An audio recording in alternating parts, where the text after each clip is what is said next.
Suhara Rosmi bersabar. Okey, Ustaz dah masuk. Okey, Ustaz dah masuk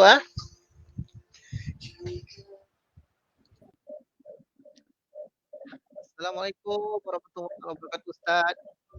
Waalaikumsalam warahmatullahi wabarakatuh. Tak nampak Ustaz, gelap sangat Ustaz. Gelap? Ha.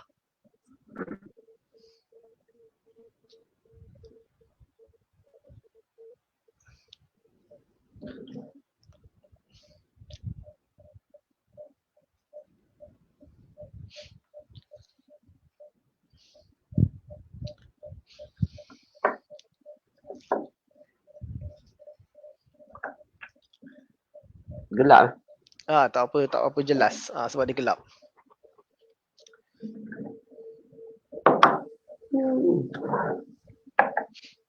Anda pakai laptop?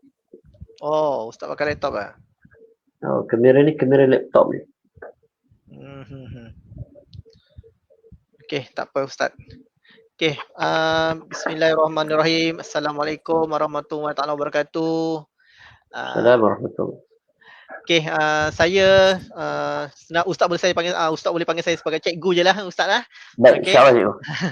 Okey, sekarang ni bersama saya sekarang ni ialah Ustaz Aswar, Ustaz Nurul Aswar yang saya rasa berada di Terengganu, betul Ustaz?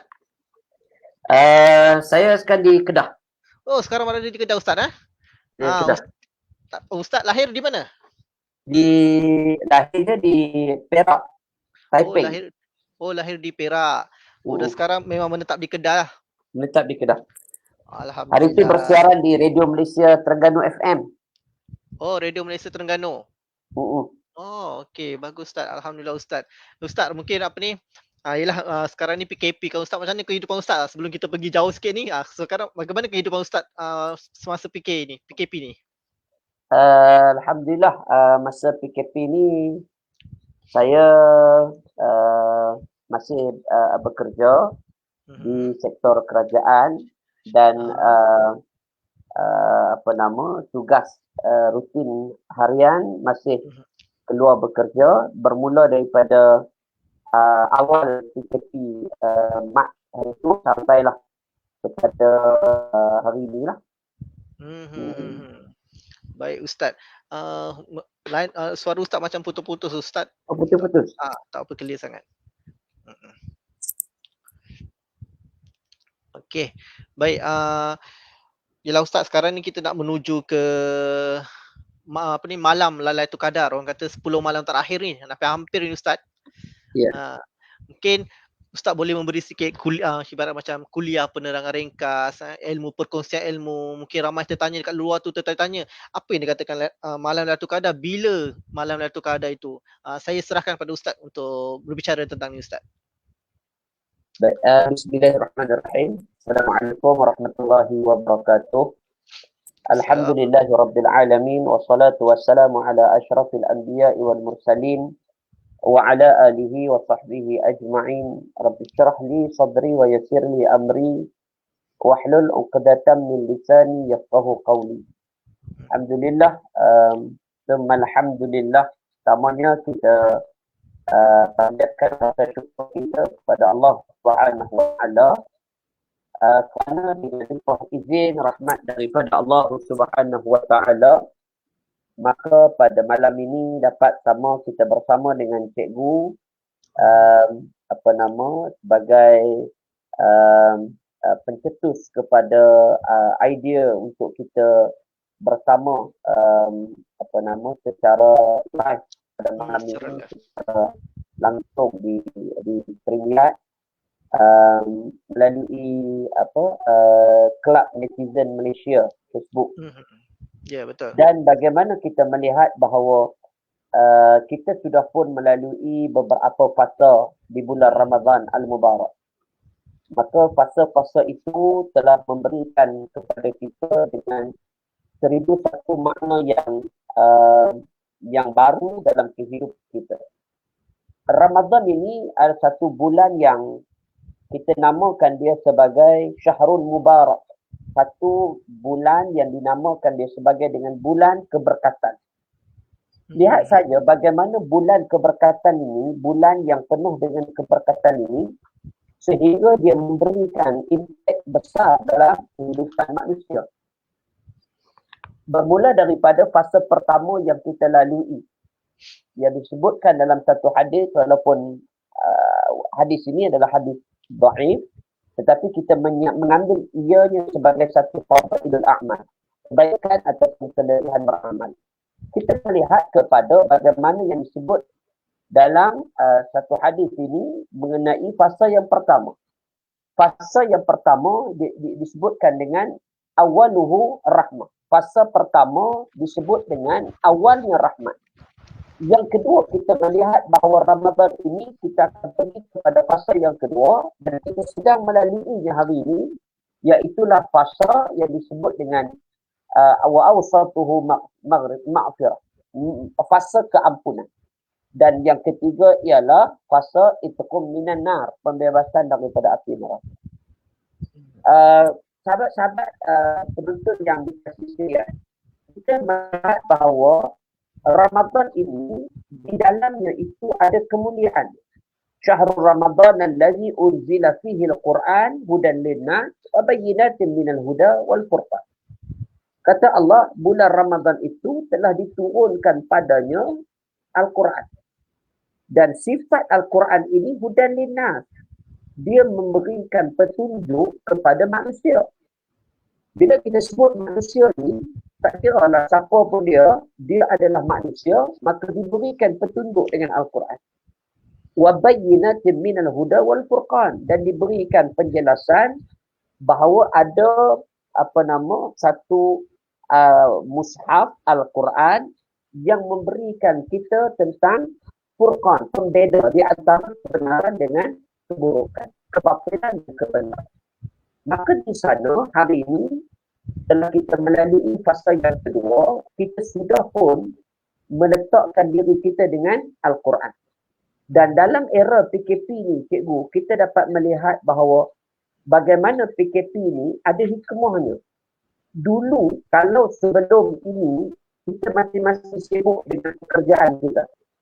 Ada orang keluar pagi, balik petang. Ada orang keluar pagi, balik petang. Ada orang yang kerja malam, shift malam dan sebagainya. Tapi hari ini, PKP ini menyebabkan hari ini kita dapat cuti. Ada sahabat saya, cikgu, dia kalau sampai Ramadan ni, dia akan ambil cuti antara 30 hari. Semata-mata kerana nak memberikan ruang kepada Ramadan ini. Tapi hari ini, kita dapat cuti tanpa ada efek kepada gaji kita. Kalau dia bekerja dengan sektor-sektor tertentu, dia dapat cuti dan cuti dia ini full.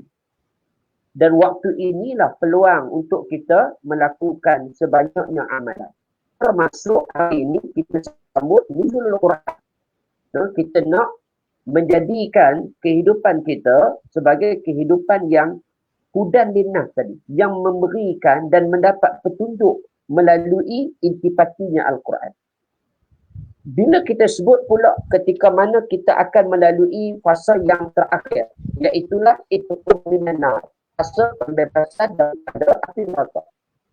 Maka fasa ini fasa yang terakhir yang akan kita lalui, dan kalau kita imbas, kalau kita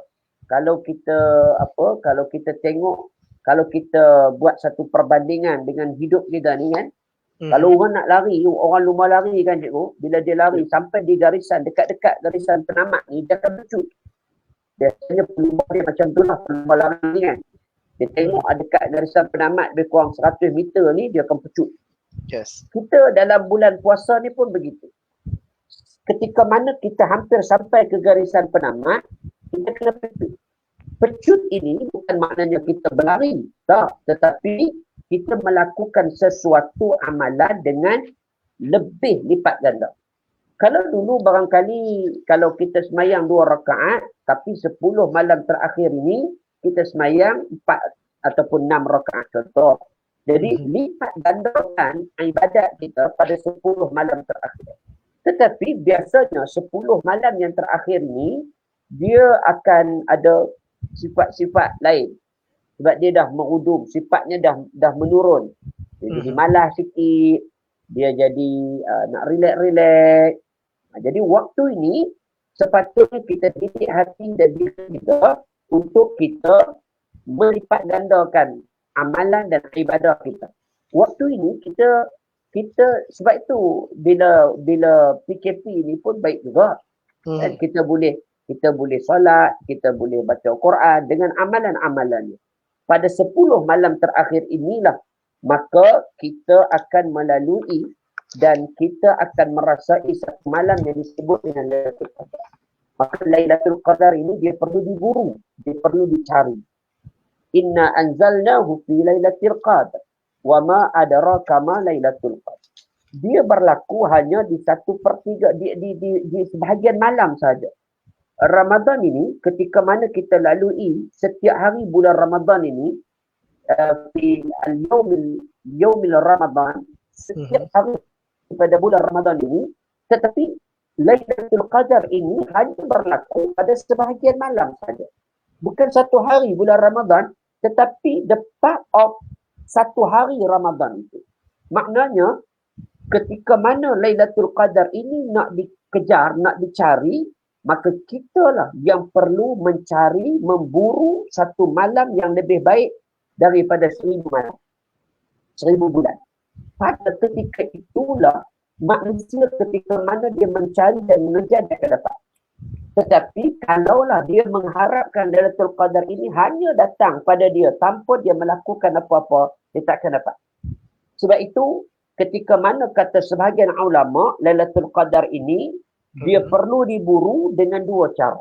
Pertama, melalui kaedah al-khawf. Maknanya takut. Kita rasa diri kita ni takut betul kita dengan Allah Subhanahu Wa Taala, takut kita.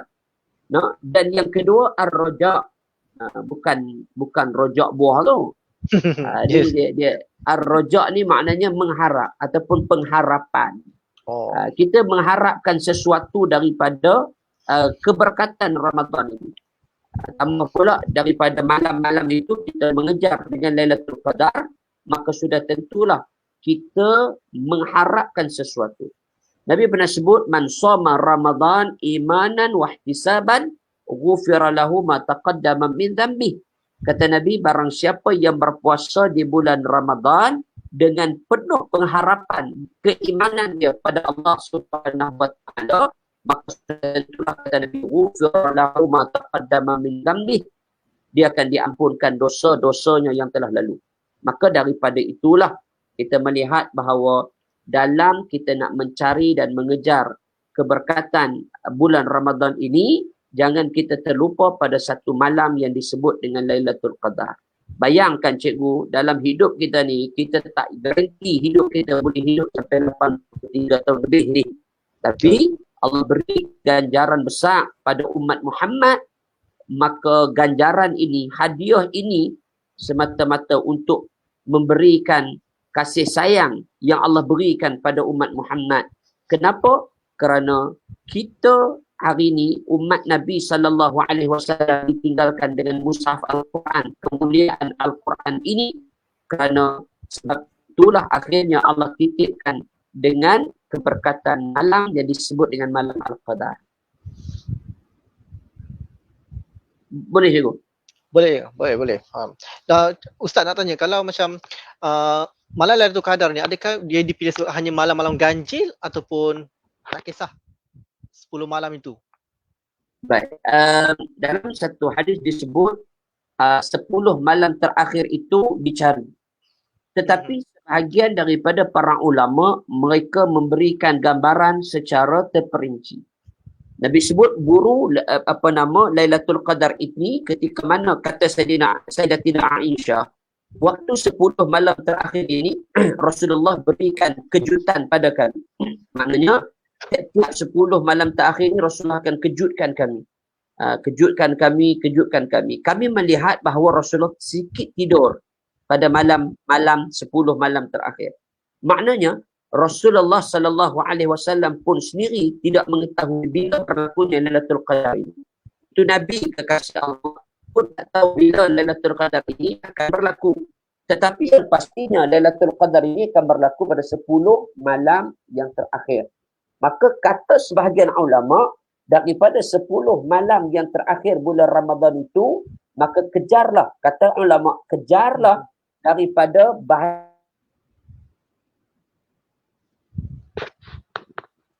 21, 23, 25, 27 dan 29 Ramadan.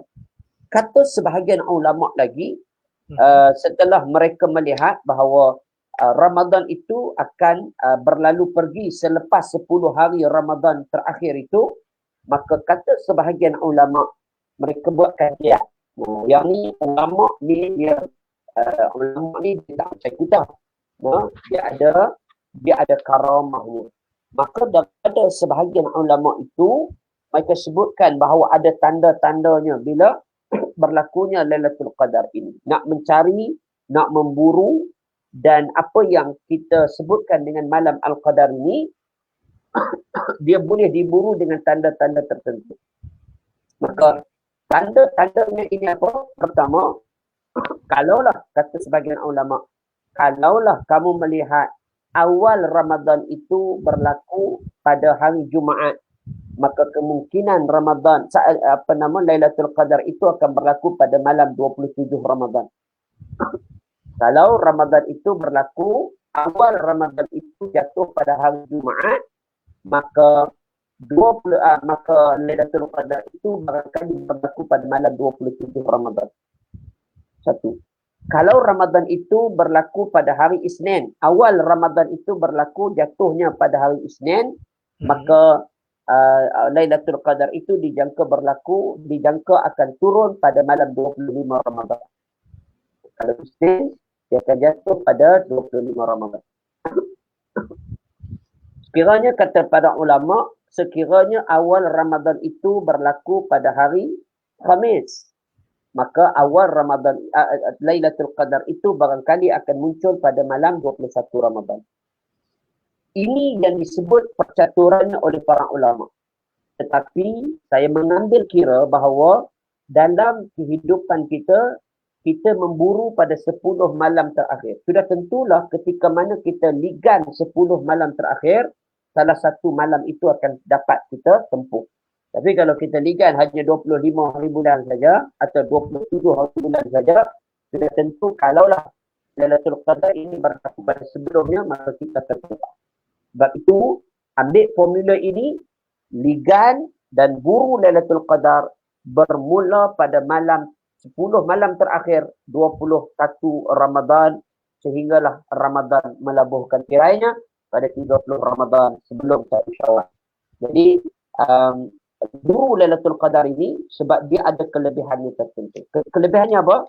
Pertama, Lailatul Qadar ni, cikgu, dia akan diampunkan dosa-dosa kita oleh Allah Subhanahu Wa Taala. Dosa kita ni banyak, dosa kita kata ke orang, kan? Dosa kita type benda apa nama kata elok dalam Facebook kita sebagai contoh, kan? Dosa kita mata, dosa telinga, dosa mulut, dosa macam-macam. Jadi dosa kita ni banyak. Jadi dosa kita akan diampunkan pada malam Lailatul Qadar ketika mana kita mencari, mengejar dan akhirnya kita menerima kelebihan Lailatul Qadar itu. Yang kedua, Lailatul Qadar ini dia akan dimakbulkan doa. Kita setiap di kalangan kita ni ada kehendaknya. Ada doa yang kadang-kala kita doa lama dah. Tapi malam Lailatul Qadar ini, berdoalah kita, kerana doa pada malam Lailatul Qadar itu akan dimustajabkan oleh Allah Subhanahu Wa Taala. Dan saya nak mengambil lah cikgu di samping live di Kelab Netizen Malaysia ni, saudara-saudari penonton di Kelab Netizen Malaysia ni, di Peringkat ni, ambil peluang. Kadang-kadang kita doa ni kan, doa kita ni kena betul. Kita doa banyak, tapi kadang-kadang doa kita ni tak pernah ada mustajab. Sebab apa? Sebab doa kita tu barangkali tak betul. Bukan doa tu kena ada kaedah. Nak sampai kepada satu doa. Sebab itu pertama, bila kita berdoa, dia ada adab dia. Adab dia yang pertama, ada lupa. Ni nak doa, nak sampai satu tahap Allah mustajab doa kita, yang pertama kena ada wujud. Yang kedua, dia menghadap ke arah kiblat. Kita doa ni, kita hadap arah kiblat. Yang ketiga, adab berdoa, mulakan dulu dengan kalimah hamdalah. Kalimah kita puji Allah. Alhamdulillahi Rabbil Alamin. Wassalatu wassalamu ala ashrafil anbiya'i wal mursalin. Wa ala alihi wa sahbihi ajma'in. Puji Allah. Ya Allah, segala puji-pujian hanya untuk-Mu, Ya Allah. Tuhan sekalian alam. Tuhan yang menciptakan langit dan bumi, Ya Allah. Kita puji Allah. Ini adab berdoa. Yang keempat, waktu berdoa itu perlu kita faham. Jadi kadang-kadang kita doa ikut jalan. Waktu doa itu di antara waktu yang mustajab, maka teruskan berdoa. Dan peluang ini, sahabat pendengar, sahabat-sahabat penonton yang dikasih sekalian, kita boleh tengok begini. Bila kita doa, ada orang doa ni, doa dengan kehidupan di atas dunia. Tak salah. Doa lah. Kadang-kadang ada orang doa ni, kita tanya dia, pakcik doa apa pakcik? Pakcik doa nak pakai kereta Alphard. Umur 89 lah. Nak pakai Alphard lagi. Contoh lah. Doa lah. Ada orang yang berdoa, nak jadi kaya. Silakan doa. Kaya dalam Islam ni tak ada masalah. Kaya lah. Tapi jangan disebabkan akhirnya kita doa dengan kekayaan sebagaimana yang dilalui oleh Qarun. Qarun ni Nabi Musa di mana ni Qarun ikut aja. Allah rakamkan dalam Quran. Inna Qarun in kana Qarun. Qarun ini ketika mana dia rapat dengan Nabi Musa, dia ni miskin dulu. Tapi bila dia rapat dengan Nabi Musa, lama dia ikut Nabi Musa, dia minta pada Nabi Musa. Dia kata, wahai Musa, boleh tak kamu tolong doa pada Allah supaya jadikan aku dengan kekayaan. Nabi Musa ni bila dia tengok Qarun ni, dia pun doa dekat Allah. Nabi Musa doanya mustajab. Lalu Nabi Musa doa pada Allah dan akhirnya Allah makbulkan doa Musa AS dan akhirnya Qarun jadi kaya. Kayanya Qarun ni cikgu, subhanallah. Kaya sungguh. Gudang dia saja, satu riwayat sebut, dia ada 100 gudang. 100 gudang ni. Satu gudang Qarun ni cikgu, dia ada 100 gudang. Qarun ni 100 gudang. Satu gudang Qarun ni, nak buka pintu gudang Qarun ni, harta Qarun ni, nak buka satu pintu gudang Qarun ni, dia memerlukan 10,000 anak kunci. Besar. Tak besar dia. Dia nak buka satu gudang Qarun perlu ada 10,000 anak kunci. Sehingga kan Allah rakamkan dalam Quran, anak kunci Qarun ni tak dapat ditanggung oleh orang-orang yang sadu, orang sasa, orang kuat. Allah rakam dalam Quran, orang kuat. Maknanya apa? Nak buka Qarun harta kunci satu gudang memerlukan 10,000 kunci. Bayang kalau dia ada 100 gudang kali dengan 10,000, subhanallah, itu Qarun. Dan akhirnya ketika mana dia terlalu kaya, dinasihatkan oleh kaum dia dan Musa alaihi salatu wassalam. Lalu akhirnya Qarun ini ditimbus dengan kesombongan, dengan keengkaran kepada perintah yang dibawa dan disampaikan melalui Nabi Allah Musa alaihi salam, dan akhirnya Qarun ini dilenyapkan oleh Allah. Allah rakamkan dalam Quran, fa khasafna bihi wa bidarihil ard. Lalu kami tenggelamkan Qarun dan harta benda Qarun ke dalam tanah. Muslimin muslimat penonton yang berada di atas talian ini, kita lihat bahawa kalaulah Qarun yang banyak harta itu dilenyapkan Allah, pada awalnya mereka sangat hampir dengan Nabi Musa alaihi salam, tetapi kerana kekayaan itu menyebabkan dia lari jauh menyimpang daripada ajaran agama tauhid yang dibawa oleh Nabi Allah Musa alaihi salatu wassalam. Maka apalah salahnya kita doa, kaya tak salah, tetapi doa kaya dalam keberkatan. Ini penting. Ada orang doa, ya Allah bagilah aku kaya, ya Allah bagi aku kaya. Kaya sekali dah lupa diri.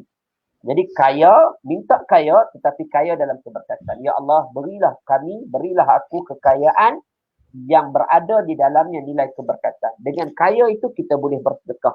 Dengan kaya kita boleh melakukan amal jariah. Bila kaya macam Ustaz Abid Liu, bila dia kaya dia boleh bersedekah. Bersedekah. Bila dia kaya dia boleh beli macam-macam dan berikan sumbangan pada masyarakat balik sedekah. Jadi dalam keadaan ini doa dan terus berdoa.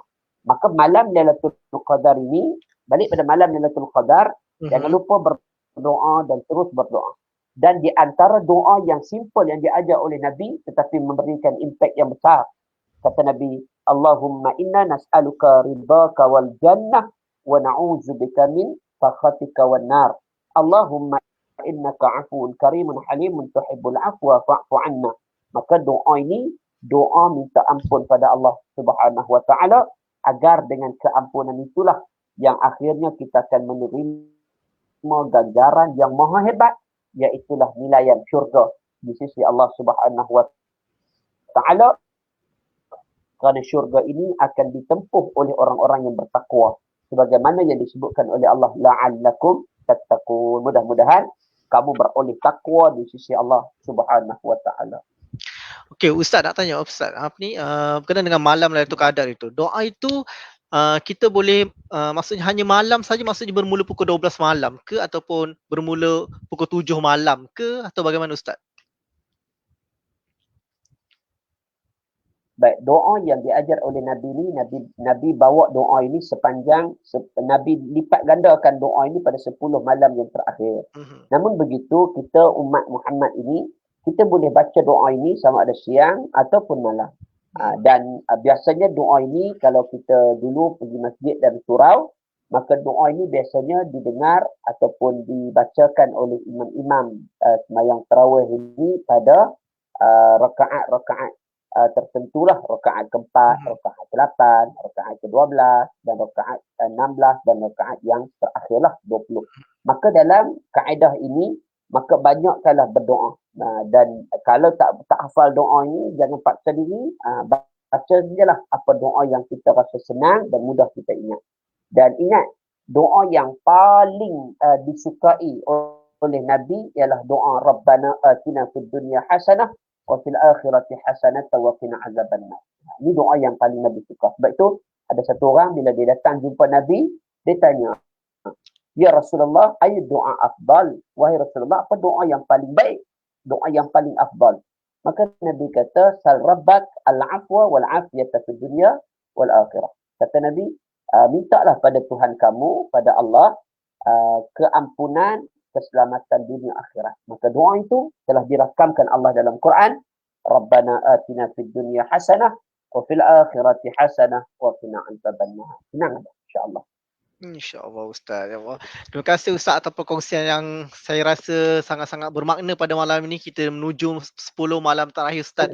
Jadi kepada netizen-netizen dekat luar tu, andai kata ada soalan boleh beritahu, boleh tulis dekat komen. Kita boleh terus bertanya pada Ustaz kerana saya juga ada soalan nak tanya pada Ustaz ni.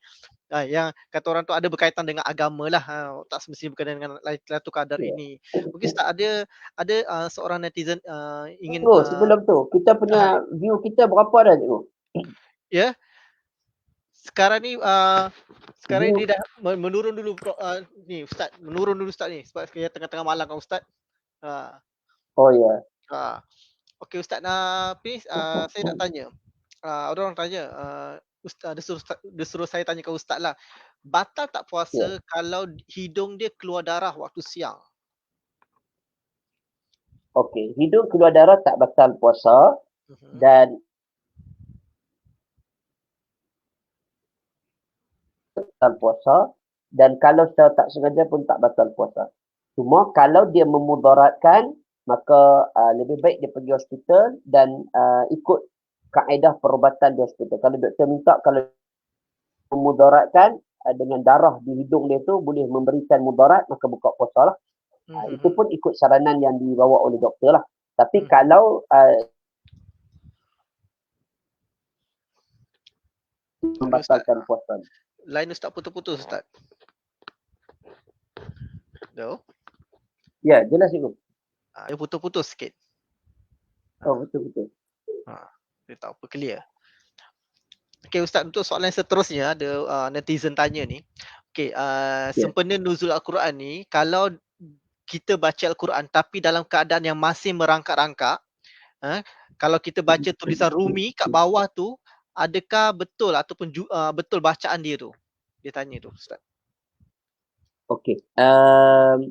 Kaedah pembacaan Al-Quran ini tak kisah. Dia ada orang yang biasanya dengan Quran ni dia lajulah. Ataupun yang kurang biasa dengan Quran ni dia akan merangkak sikit, jadi lambat sikit. Betul. Itu biasa. Tetapi kita kena hati-hati dengan angka Rumi yang ditulis di bawah mushaf Al-Quran itu. Saya faham ada Al-Quran yang dicatatkan dengan tulisan Rumi di bawah mushaf Al-Quran yang asal itulah. Jadi tulisan Rumi ini biasanya tak berapa tepat dengan lahjah Arab itu. Jadi biasanya ra kita tak biasa, kita Rumi tak eja dengan ra, dia eja dengan ra. Jadi kalau kita baca dengan ra, dia sudah lari, dia bukan lari dari sudut makna, tetapi dari sudut lahjah Arab Al-Quran itu tidak tepat. Jadi tak, kalau dia tidak biasa dengan Al-Quran, maka dia tak mahir, baca dalam keadaan merangkak pun tak mengapa, asalkan dia ada hasrat untuk dia membaca Al-Quran. Itu saja. Pahala tetap sampai pada dia kerana dia ada hasrat, ada iltizam untuk terus mempelajari Al-Quran. Ingat kata Nabi, orang yang cinta dan orang yang belajar Al-Quran ini akan dicintai oleh baginda Nabi SAW. Putus-putus Ustaz. Betul-betul. Dia lain tu. Okey Ustaz, soalan yang seterusnya, okey. Fidyah berkenaan fidyah puasa ni.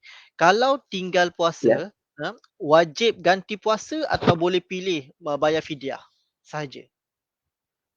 Baik, kalau dia dia ada syarat-syarat kategori tinggal puasa tadi.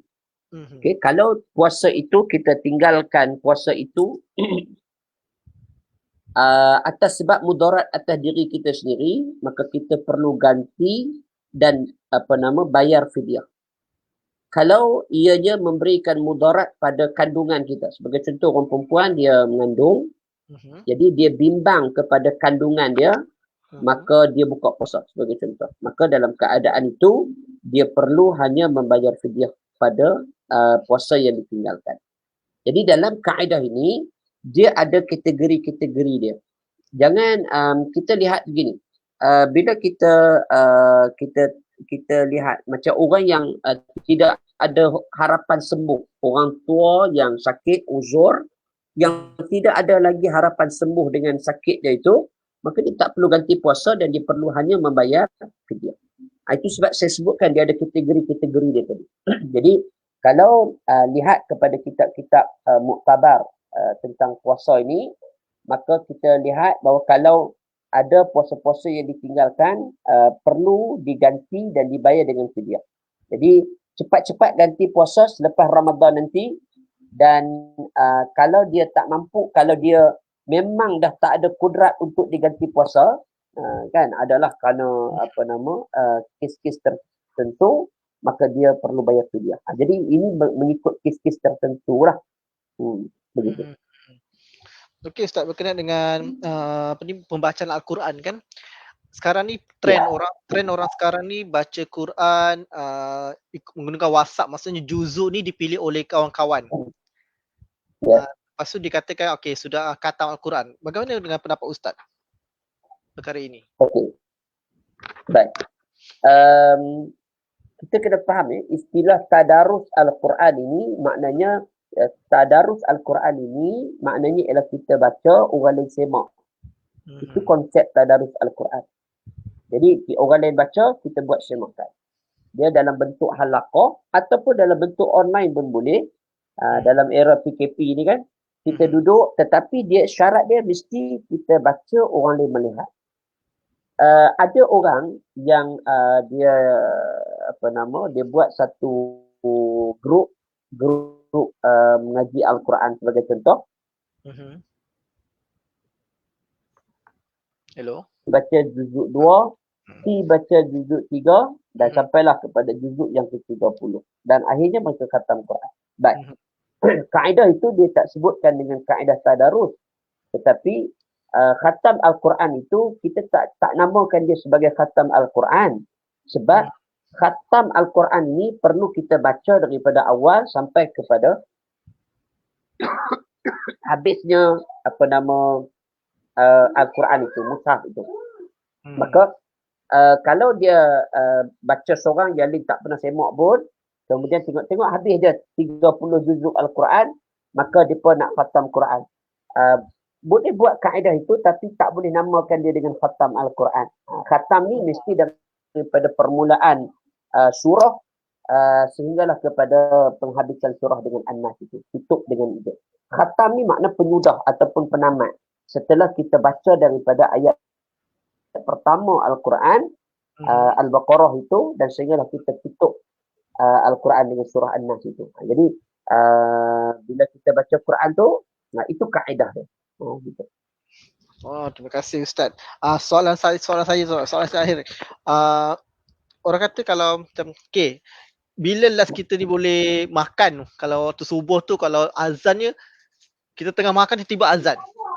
Benda tu boleh tak Ustaz? Macam mana Ustaz? Okey, kita kena tengok. Pertama, waktu imsak.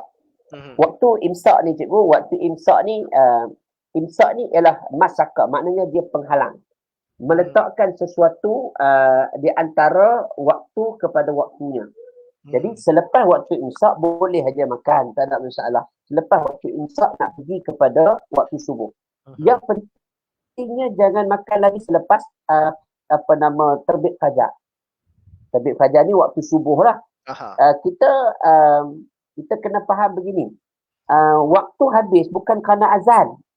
Ada orang faham bila azan aja tak boleh makan lah. Bukan azan, tetapi terbitnya fajar. Kalau terbit fajar pukul 5.52 sebagai contoh, jadi kita tak boleh makan selepas 5.52 lah. Jangan tunggu azan. Kalau azan lagi, dia azan pukul 6, kena Tok Bilal itu lambat jaga hari itu, sakit perut, makan buah pelam. Kan? Jadi kita pun duk pegang azan Tok Bilal di masjid. Kacau. Jadi jangan pegang azan, pegang waktu fajar itu. Kan?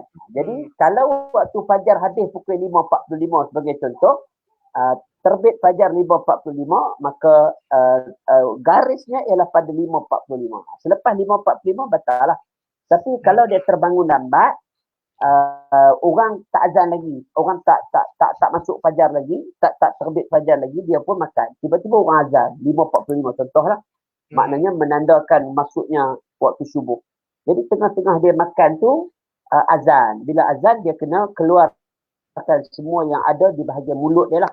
Yang mana duduk dalam perut jangan duduk tungkir pula. Yang tu biarlah duduk dalam perut dia.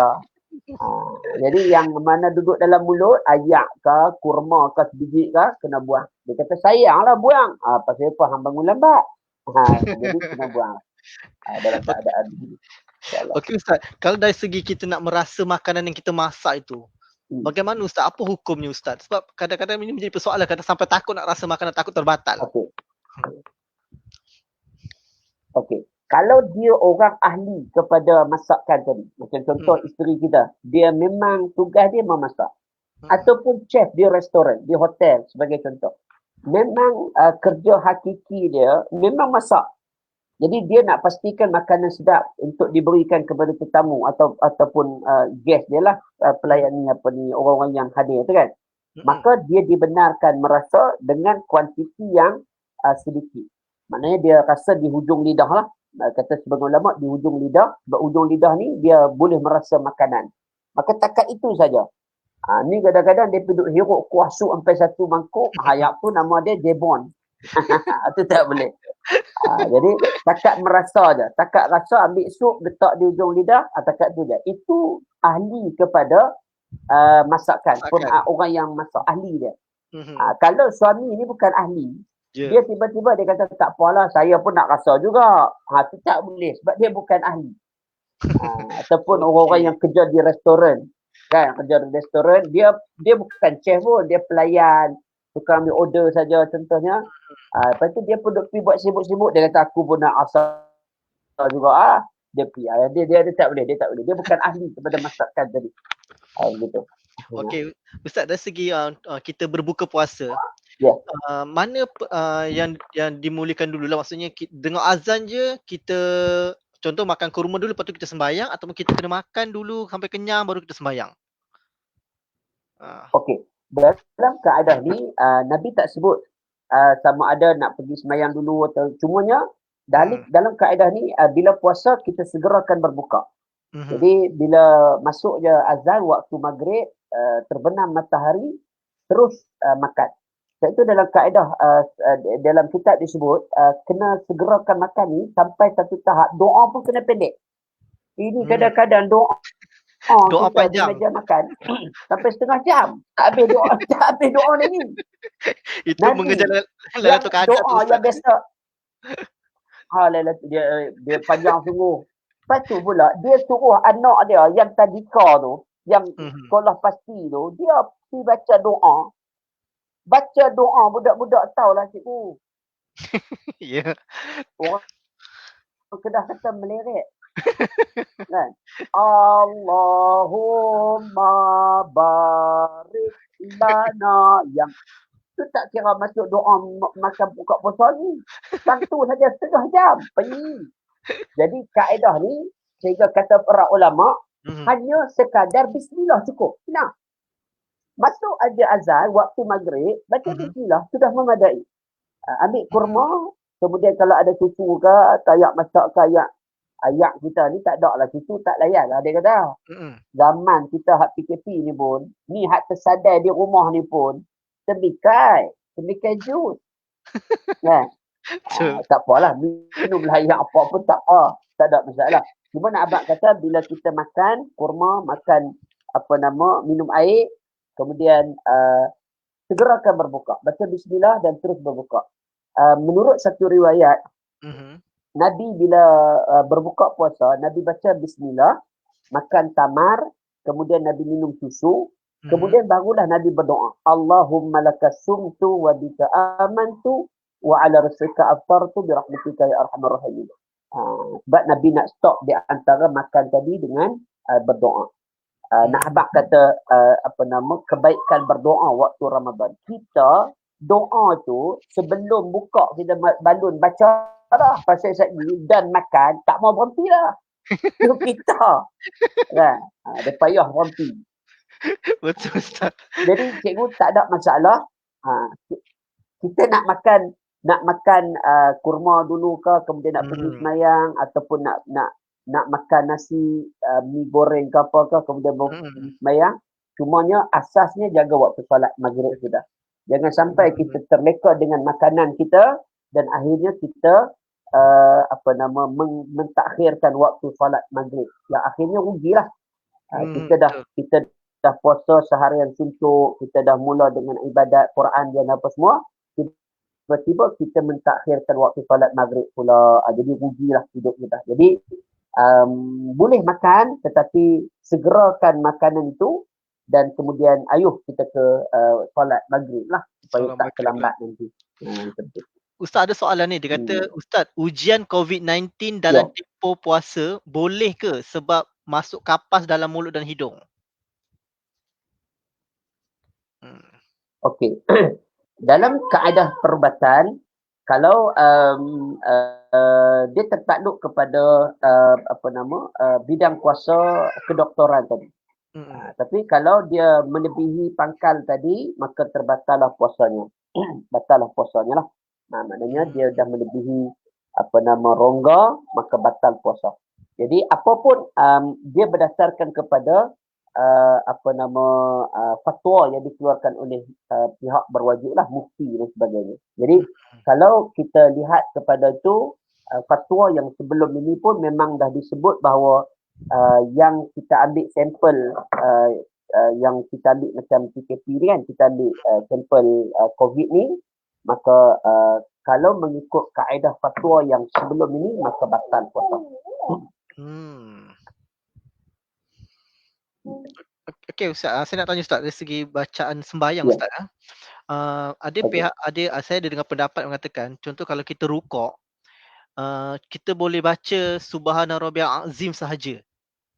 Adakah, Putus-putus je. ah, Sekali lagi. okey, berkenaan dengan bacaan dalam rukuk sembahyang, ada pendapat mengatakan cukup sekadar kita baca subhana rabbiyal azim sahaja, tak perlu subhana rabbiyal azimi wa bihamdi. Bagaimana Ustaz? Dengan begitu je dengan, sujud apa ni, sujud semua, bacaan sujud semua? Okey. Bacaan itu hanya sunat. Bacaan pada setiap pergerakan rukun tadi dia sunat saja. Kalau Oh, kita tak baca pun tak apa. Tetapi bacaan ini sebagian ulama menyebut bahawa bacaan ini adalah untuk memberikan saktah ataupun beberapa detik sebelum kita nak meletakkan dia dengan rukun kepada rukun yang lain. mhm, Arkanun min arkanil akhar. Satu mhm, rukun kepada rukun yang lain nak membezakan dia ialah dengan kalimah tasbih tadi. mhm, Maka jadi ulama dia meletakkan bahawa kaedah ataupun lafaz tasbih tadi ni sebagai nak membedakan rukun dengan rukun. Jadi kalau dia baca subhana rabbiyal azim pun boleh ataupun subhana rabbiyal azimi wa bihamdi 3 kali kerana nak membezakan tadi tomak ninah dan di antara satu rukun dengan rukun yang lain. Jadi sebab itu kita baca tu dengan tertib kerana nak dia ada rukun-rukun besar dan rukun-rukun kecil. mhm, Dan rokok ini di antara rukun-rukun besar. mhm. Rukun yang besar. Jadi waktu itu kita boleh rokok lama dengan tasbih-tasbih yang kita bacakan tadi. Jadi kalau kita baca hanya subhana rabbiyal azim, boleh sekali ke atau kena 3 kali Ustaz? Okey. Dia tak apa. Sekali atau 3 kali. Yang penting di situ ada tomak ninahnya. Oh, okey, faham. Bahagian ulama mazhab Hambali hanya cukup sekadar membaca subhanallah saja. Subhanallah cukup.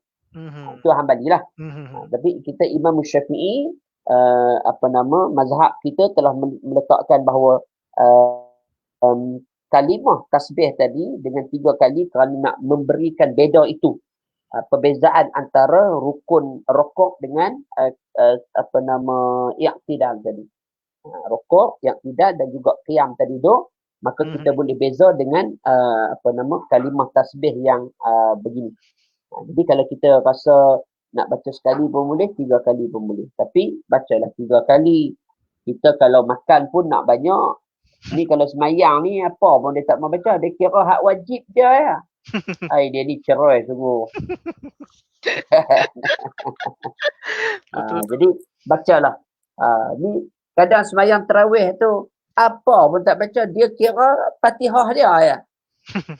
Dia kira Imam Fatihah sungguh. Kan? Dia baca Fatihah.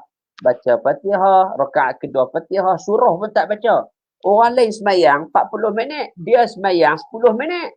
Padahal apa pun han tak baca. Lepas tu duduk keli dengan orang, bertengkar. Orang tanya dia, semayang semalam tarawih berapa rakaat? Aku 8. Habis pukul berapa? Aku 10 minit selesai. Mau tak selesai, Fatihah tak baca, Fatihah baca ya, surah tak baca. Tak boleh lah. Jadi kita kalau makan pun nak sedap, nak tambah, nak banyak, apatah lagi kalau kita melakukan ibadat-ibadat ni lagilah kena ada nilai tambah lah. Value added insyaAllah. Mhm. Okey, soalan saya yang terakhir Ustaz. Okey, berkenaan dengan pembayaran zakat Ustaz. Boleh insyaAllah. Zakat ni Ya. contohlah Ustaz kalau okey, keluarga ibu bapa masih hidup dan masih ada dan apa ni zakat itu Ya. dibayar oleh anak. Maksudnya contoh zakat emak tu anak bayarkan, bukannya ayah bayarkan sebagai seorang Ya. suami itu. Jadi bagaimana Ustaz benda ni Ustaz? Okey, boleh tak ada masalah. Cuma dia perlu maklum. Dia perlu maklum kepada ibu dia. Kerana dia yang tolong bayar tadi. Hanya Hmm, sekadar maklum hanya zakat. Jadi tak ada masalah. Siapa nak bayar pun boleh. Suami nak bayar pada isteri dia ataupun anak dia dah bekerja nak bayar pada ibu dia. Tak ada masalah. Cuma dia perlu maklum. Kata mak, ni tahun ini zakat fitrah, mak cek dah tolong bayar dah. Saya dah tolong bayarkan zakat fitrah mak. Jadi timbul tanda tanya pula, yang pak hang awak yang tak bayar. Duk bayar kat mak hang. Jadi kalau nak bayar untuk mak, bayarlah sekali untuk ayah kita kan. Ya. Jadi tak ada masalah. Oh, Nak beri zakat, berilah pada pihak yang berwajib. Jangan ikut pandai kita. Kita ni kadang-kadang pandai lebih. Berilah zakat itu pada jabatan yang menguruskan zakat, jabatan zakat. Kan dia keluarkan resit apa semua. Jadi berikan zakat itu pada jabatan atau agensi yang menguruskan zakat. Jangan kita berikan zakat pada orang-orang tertentu. Kita tengok dia susah, kita pun pergilah beri zakat. Jadi dalam keadaan ini hukumnya makruh kerana kita ada pihak berwajib. Jadi berikan zakat pada pihak berwajib kerana mereka menguruskan zakat. Jadi kita bimbang, kadang-kadang kita bagi zakat pada bukan hak dia dan akhirnya boleh jadi haram. Bukan pada haknya, bukan pada asnaf tadi. Maka hukumnya boleh jadi haram. Ada orang tanya Dan Ustaz, akhirnya zakatnya tidak diterima. Ustaz, ada netizen tanya, zakat bayar online ni sah ke Ustaz? Sah. Sah, Ustaz. Zakat ini kaedah dia tak dia sah. Dia tak tidak ada satu hukumnya sah, harus dan boleh dibayar menggunakan kaedah online. Tak ada apa. Sebab biasanya orang yang membayar zakat ni dia perlu ada ijab dan qabul. Maknanya saya terima zakat, saya berikan zakat dan saya terima zakat tadi. Ambil menerima zakat. Jadi dalam keadaan kita online ni makna kita dah berikan zakat dalam keadaan redha. Macamlah juga dalam kaedah hukum muamalat. Hukum muamalat dia ada satu bab hukum itu disebut dengan bai'us salam. Bai'us salam ni maknanya kita berikan perniagaan itu secara bukan nampak.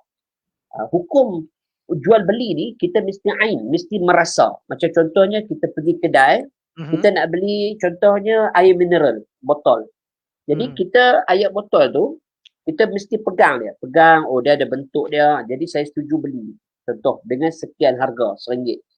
Kalau kita beli online hari ni, Lazada, Shopee semua, kita tak pegang pun dan kita tak tahu kadang-kadang bentuk dia lagu mana dan sebagainya. Yang itulah dia panggil kaedah bai'us salam. Boleh tak? Jawapannya boleh. Tak ada masalah. Itu kaedah bai'us salam. Kaedah dalam konsep muamalat. Termasuk juga dalam pembayaran zakat pun boleh. Asalkan ada redha. Maknanya kalau kawan tu bayar zakat melalui online ni, maknanya dia redha lah duitnya itu diberikan kepada jabatan zakat. Okey. Terima kasih Ustaz atas perkongsian. Alhamdulillah. Boleh sangat boleh Ustaz. Alhamdulillah, insya-Allah. Ya, seronok, saya sangat seronok dapat live sama Ustaz pada malam ni. Terima kasih banyak, terima kasih kerana menerima jemputan saya. InsyaAllah pada masa akan datang saya akan panggil lagi Ustaz untuk kita merungkai benda-benda ni Ustaz, insyaAllah. InsyaAllah. Cikgu duduk di mana ni? Saya di KL, di Kuala Lumpur Ustaz. Oh, di Kuala Lumpur. Saya di Kuala Lumpur. Jadi kelab netizen negara ni saya admin kelab ni. Jadi saya bukan saja buat tentang live tentang ini, live tentang kesihatan pun ada, semua adalah merungkai semualah, maksudnya merangkumi semua sekali aspek lah. Saya Alhamdulillah. Kita berkongsi kadang-kadang kita sembang chat bersama dengan netizen. Hari ni bertuah lah dapat bersama dengan Ustaz. Jauh pula daripada Kedah ni. Bukannya dekat. Terima kasih Ustaz sekali lagi. InsyaAllah. Mudah-mudahan. Amin. Terima sama. Ada rezeki nanti insyaAllah saya akan panggil Ustaz lagi untuk merungkai apa saja kemusykilan agama yang berada di benak netizen ni, di benak fikiran mereka. Terima kasih Ustaz. Semuanya pada cikgu yang akhirnya dapat saya nak kongsikan dengan netizen semua ni bahawa kita dalam urusan kita lah, dalam kita nak berhari raya lebih kurang 12 hari lagi, kemudian kita nak menyambut 10 malam terakhir ni, maka kita minta lah kepada semua yang ada di luar, tak kira lah siapa pun kita tetapi biarlah kita menulis dengan baik. Um, Ruangan media sosial ini memang ruang kita. Media memang milik kita. Kita berhak untuk menulis apa sahaja. Tetapi biarlah tulisan kita itu tulisan yang mendatangkan manfaat kepada orang lain. Dan kita berikan hak, setiap orangnya ada hak. Al-haq ma'al al-haq. Kata Nabi, hak itu ada pada hak orang lain. Hak kita ada pada hak orang lain. Ayah ada hak pada isteri, pada suami, pada isterinya. Suami ada hak pada isteri. Isteri juga ada hak atas suami. Anak ada hak atas bapa. Bapa ada hak atas anak. Begitulah hidup kita. Jiran ada hak atas jiran yang lain. Maka setiap hak itu perlu kita lunaskan dan tuntaskan dengan baik. Maka tulislah sesuatu yang baik-baik supaya apa yang kita tulis itu akhirnya mendatangkan kebaikan bukan hanya untuk kita tetapi untuk generasi kita, untuk agama kita, bangsa kita dan sebagainya. Maka jadi orang yang baik, jadi orang yang menulis dengan penuh hikmah dan akhirnya kita sampaikan juga dengan penuh hikmah. Ingat, bila kita buat yang baik, sudah tentu kita akan dapat yang baik-baik belakang. Sebab kata Allah, in tansurullah yansurukum. Kalau kamu tolong Allah, Allah nanti tolong kamu. Jadi kita buat yang baik, pasti kita akan dapat yang baik. Jangan sampai kita akhirnya mencacatkan hati kita, merosakkan hati kita dan akhirnya hati kita akan mati dan akhirnya kita tidak boleh menerima apa juga bentuk nasihat yang orang berikan untuk kebaikan diri kita sendiri. Maka akhir kalam, saya mengajak semua yang ada pada malam ini yang menonton siaran di Terniat Kelab Netizen Malaysia ini supaya kita mengambil ibrah, pengajaran sepanjang tempoh kita berkurung dan berkampung di rumah ni, stay at home ni, maka jadikan ianya sebagai satu platform untuk kita mengejar kebaikan.